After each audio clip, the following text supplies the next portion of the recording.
এই গানগুলি আপনি একবার যদি মুখে উচ্চারণ করেন আপনার ঈমান থাকবে না, আপনি কাফের হয়ে মৃত্যুবরণ করবেন যদি মৃত্যুবরণ করেন ওই অবস্থায়। কি সেই গানগুলি আমি একটা একটা করে আপনাকে বলছি। আমি জানি আমি বলার সাথে সাথে আপনি মনে মনে বলবেন আরে এই গান তো আমি প্রতিদিনই গাই। তো চলুন কোন গান আপনারা প্রতিদিন গান প্রতিদিন শুনতে থাকেন কিন্তু আপনার ভেতরে এই জিনিস কখনো উপলব্ধি হয়নি যে এটি শিরকে ভরপুর। এক নম্বরে যে গানের লিরিক্সটা আমি শুনেছি সেটি হলো তুঝ মে রব দেখতা হে ইয়ারা মে ক্যা করু। তোমার মধ্যে আমি রবকে দেখতে পাই, বলো হে প্রিয় বন্ধু আমি কি করব। একজন মানুষের মধ্যে মানুষ আল্লাহকে দেখে, সৃষ্টিকর্তাকে দেখে। কথাটা কোনোভাবে এদিক ওদিক করা যাবে না, সরাসরি গানে যেভাবে বলা হয়েছে আমি আপনাকে সেভাবে বললাম। আমি আর তোমার মধ্যে তোমাকে দেখি না, তোমার মধ্যে আমি রবকে দেখি, তোমার মধ্যে আমি রবের চেহারা দেখি। এই কথা যদি কেউ বলে তার ঈমান থাকে। যাই হোক, এটা তো গেলো প্রথম কলি। এবার আসা যাক দ্বিতীয় কলিতে। সাজদে সর ঝুকতা হে ইয়ারা মে ক্যা করু। তোমাকে দেখলে আমার মাথা সেজদায় অবনত হয়ে আসে, বলো হে প্রিয় বন্ধু আমি কি করতে পারি।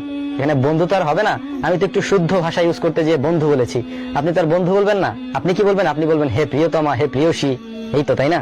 তো প্রথম কলিতে ছিল তোমার মধ্যে আমি রবকে দেখতে পাই, বলো আমি কি করতে পারি। দ্বিতীয় কলিতে আপনি বলছেন তোমাকে দেখলে আমার মাথা সেজদায় অবনত হয়ে আসে, বলো আমি কি করতে পারি। তোমার যত প্রিয়জনই হোক, যত আপনজনই হোক, তাকে দেখে যদি তোমার মাথা সেজদায় অবনত হয়ে আসে তাহলে তোমার এই অবনত হওয়া মাথাটা কবরে যাওয়ার পর ফেরেশতারা দুর্মুজ দিয়ে ভর্তা বানাবে। মনে রাখো সেজদা হবে একমাত্র আল্লাহর জন্য। আমি জানি এসব কথা বলার কোনো মানেই হয় না, কারণ এই গানগুলি শিরকে ভরপুর, এটা আপনিও জানেন আমিও জানি, কিন্তু তারপরেও আমরা গাই। কোন মানুষকে দেখে যদি আপনি মনে মনে চিন্তা করেন যে তোমাকে দেখলে আমার মাথা সেজদায় অবনত হয়ে আসে, বলো হে প্রিয় বন্ধু, বলো হে প্রিয়তমা আমি কি করতে পারি, তাহলে ওইটা আপনার মাথা না, ওইটা গাধার মাথা। কারণ কোন প্র্যাকটিসে মুসলিমের মুখ থেকে এই শব্দ উচ্চারণ হওয়ার কথা না। যাই হোক, এটি হলো এক নম্বর গান। এবার আসি দ্বিতীয় নম্বর গানে। কয়েকদিন আগে টিকটকে একটি গান খুব চলছিল, সেটি হচ্ছে গড আল্লাহ আর ভগবান মিলকে বানায় এক ইনসান। যাই হোক, আমি হিন্দি টিন অত পারি না, যাই হোক যতটুকু আমি বুঝছি আর কি, গড আল্লাহ আর ভগবান এই তিনজনে মিলে একজন মানুষকে বানিয়েছেন। তিনি হচ্ছেন সিনেমার ওই যে ঋত্বিক রোশনকে বানাইছেন তিনজনে মিলে। আল্লাহ, ভগবান আর হচ্ছে গড, এই তিনজনে মিলে একজন মানুষকে বানাইছেন। আপনি শিরকের সংজ্ঞা জানেন? যদি না জানেন আমি আপনাকে জানাই দিই। শিরকের সংজ্ঞা হচ্ছে আল্লাহ তাআলার সাথে কাউকে শরীক করা। এখানে কি করা হলো, এই গানটি আমি আপনাকে বলে রাখি একটা জিনিস। মালদ্বীপে এই গানটি যখন রিলিজ হয়, এই গানটি রিলিজ হওয়ার পরে মালদ্বীপে এই গানটিকে নিষিদ্ধ করে দেওয়া হয়।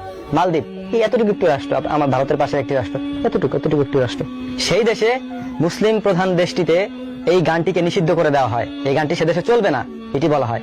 আমাদের দেশে অবশ্য চলছে, আমরা তো আবার আলট্রা মডার্ন, আমরা এগুলো শুনতেই পারি। আমাদের কাছে খুব ভালোই মনে হয়, শুনতে কত সুন্দর সুর দিয়ে গানগুলো আমাদের কাছে উপস্থাপন করা হয়, মানে আমাদের কানের কাছ পর্যন্ত পৌঁছায় দেওয়া হয় আর কি। বলা হয় কি সুন্দর কথা। দেখেন, গড আল্লাহ আর ভগবান এই তিনজনে মিলে বানাইছেন এক ইনসান, মানে এই তিনজন মিলে একটা মানুষ বানাইছেন। কত সুন্দর কথা না? মানে সাম্প্রদায়িকতার কত সুন্দর উষ্ণ অভ্যর্থনা, তাই না? অথচ শিরক দিয়ে ভরে দিয়েছেন জিনিসটা, কারণ আল্লাহ তাআলার সাথে কাউকে শরীক করা যায় না। এখন আপনি বলবেন যে গড এগুলো তো আল্লাহকেই বোঝায়, ভগবান এগুলি তো আল্লাহকেই বোঝায়, নাউজুবিল্লাহ। ভগবান দিয়ে আল্লাহকে বোঝানো হয় না, গড দিয়ে আল্লাহকে বোঝানো হয় না, আল্লাহকে দিয়ে আপনাকে আল্লাহকে বোঝাতে হবে। কারণ আল্লাহ তাআলা 99টি সিফাতি নাম রয়েছে, আল্লাহকে ডাকতে হলে আপনাকে ওই নামেই ডাকতে হবে, এর বাইরে ডাকার কোনো সুযোগ নাই। যাই হোক, কথা বেশি বাড়াবো না, ছোট ছোট করে বলবো। এবার আসি 3 নম্বর গানের কথা। 3 নম্বর গানটি ছিল কিরকম? 3 নম্বর গানটি হচ্ছে এরকম, মেরি মা মেরি সাব, মেরি মা মেরি রব। তারপরে যেন কি বলে, মেরি মা মেরা দুঃখ হে, মেরা মা মেরা হাবি যাবি, উল্টা পাল্টা। যাই হোক আর কি, তো মেন কথা আসি। এখানে বলা হচ্ছে যে মেরি মা মেরি সাব, মেরি মা মেরি রব। তোমার মা তোমার রব হয় কেমনে? এই গাধা, তোমার মা তোমার রব হয় কেমনে? মানুষ কিভাবে রব হয়? হ্যাঁ, রবের সংজ্ঞা জানো? রব্বুল আলামিন কাকে বলা হয় জানো? সমগ্র জগতের মালিক, তাকে বলা হয় রব্বুল আলামিন, অর্থাৎ রব। বেটা মূর্খ, বুঝো না কিছু না, এগুলো নিয়ে লাফাইতে থাকো সারাদিন, টিকটকে ভিডিও বানাইতে থাকো। একটা কথা স্পষ্ট করে মনে রাখো ভাইজান, শোনো, একটা কথা তোমার স্পষ্ট করে মনে করাই দেই। ইবাদতের ক্ষেত্রে বলো, মানার ক্ষেত্রে বলো, যে কোনো ক্ষেত্রেই তুমি বলো না কেন, আল্লাহ তাআলার উপাসনা ছাড়া কোনো উপায় নাই, কোনো কিছুতে তোমার মুক্তি মিলবে না। আল্লাহ তাআলার পরেই আল্লাহ তাআলা তোমার বাপ মার কথা বলে নাই, আল্লাহ তাআলার পরে আল্লাহ তাআলা বলছেন আল্লাহ রাসূল সাল্লাল্লাহু আলাইহি ওয়াসাল্লামের কথা, এর পরে এসে গিয়ে বলছেন বাবা মার কথা। অর্থাৎ 3 নম্বরে প্রথমে আল্লাহ, তারপর রাসূল সাল্লাল্লাহু আলাইহি ওয়াসাল্লাম, এরপরে তোমার বাবা মা। আর তুমি তোমার মাকেই রব বানিয়ে দিয়েছো। ইসলাম তোমাকে এত আবেগী হতে বলে নাই। মায়ের সম্মান সম্পর্কে ইসলাম, মায়ের কদর সম্পর্কে ইসলাম যতটুকু আমাদেরকে শিখিয়েছে, আমাদেরকে জানিয়েছে, কোনো ধর্মেই এতটা বলা হয় নাই। মায়ের সম্মান সম্পর্কে এত বিস্তর করে দেওয়ার পরেও তোমাকে এই পর্যন্ত আবেগ দিয়ে ঠেলতে বলা হয় নাই। তুমি কেন ঠেলো? হ্যাঁ মূর্খ কোথাকার, ঠেলতে ঠেলতে নিজেকে তো জাহান্নামের দিকে নিয়ে যাচ্ছ। তুমি জানো না শিরক যে করবে, শিরকের গুনাহ কোনোদিন ক্ষমা হবে না। তওবা করে যদি তুমি ফিরে না আসতে পারো, ওই অবস্থায় মারা গেলে থাকার জায়গা জাহান্নাম। এরপর আসে আরেকটা গুরুত্বপূর্ণ বিষয়, আর সেটি হলো টিকটকে কিছু গান চলে, আরবি গান, মানে আরবি শব্দের গান আর কি। ধুমধার একটা মিউজিক দেওয়া হয়, তার পিছনে মানে ডিজে মিজে হাবিজাবি দিয়ে একটা গান দেয়, কিন্তু এই গানের শব্দগুলি আরবি। এটা দিয়ে অনেককে আমি দেখেছি ভিডিও বানাইতে, মানে সুন্দর সুন্দর ভিডিও তারা বানাচ্ছেন, এবং আমরা তাদেরকে ইসলামের শেহজাদা, ইসলামের শেহজাদি, আপনাকে দেখলে আমার ইসলামের শেহজাদির কথা মনে পড়ে যায়। আপনি ইসলামের শেহজাদি, আপনি ইসলামের শেহজাদা, ভাই আপনার বিগ ফ্যান ভাই। খোঁজ নিয়ে দেখছো এই গানগুলোর অর্থ কি দাঁড়ায়? ম্যাক্সিমাম গান আমি যেগুলি শুনেছি আর যে গানগুলি আমি দেখেছি ওই গানগুলি পরে ইউটিউবে আমি সার্চ দিয়ে বের করেছি, এবং এর আরবি অর্থগুলি বাংলা গানের থেকে, বাংলা অশ্লীল গানের থেকেও জঘন্য। শুনলে তুমি যদি রুচিশীল মানুষ হও তোমার বমি চলে আসবে যে এত অশ্লীল এই সব গানের অর্থগুলি।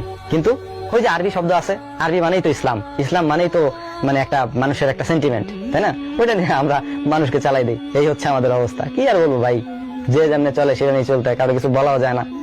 ভাই যদি আমি কিছু বলতে চাই তাহলে বলবে যে ভাই আপনি ইসলামের বিরুদ্ধে কথা বলতেছেন, ওইগুলো তো ইসলামিক গান, ইসলামের গানের বিরুদ্ধে আপনি কেন কথা বলেন?